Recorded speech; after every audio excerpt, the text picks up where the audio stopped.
Technical analysis સિરીઝના ત્રીજા દિવસે તમારા બધાનું સ્વાગત છે. સ્ક્રીન ઉપર તમને જે કેન્ડલ દેખાય છે તેનું નામ છે શૂટિંગ સ્ટાર. આ કેન્ડલમાં વીક મોટી અને બોડી નાની હોય છે. ગઈકાલે આપણે જે હેમર કેન્ડલ શીખ્યા હતા એક્ઝેક્ટ તેને ઊંધી કરી નાખો એટલે શૂટિંગ સ્ટાર બની જાય.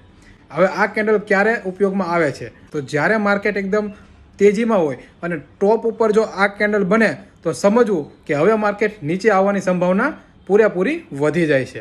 મને આશા છે કે આ કેન્ડલમાં તમને સમજ પડી ગઈ હશે. હવે આજનું હોમવર્ક, તો જ્યારે માર્કેટ એકદમ તેજીમાં હોય અને ઉપર આ કેન્ડલ બની હોય તો તેનો કલર કયો હોવો જોઈએ તે કમેન્ટ કરીને જણાવજો. બાકી આવી જ નવી ડેઇલી કેન્ડલસ્ટિક પેટર્ન શીખવા માટે અમારી સાથે જોડાયેલા રહેજો. પેજને ફોલો કરી દેજો, રીલને શેર કરી દેજો અને લાઇક કરવાનું ભૂલતા નહીં. મળીએ કાલે કંઈક નવા કેન્ડલસ્ટિક પેટર્ન સાથે. ત્યાં સુધી બધાને જય શ્રી કૃષ્ણ અને જય સિયારામ.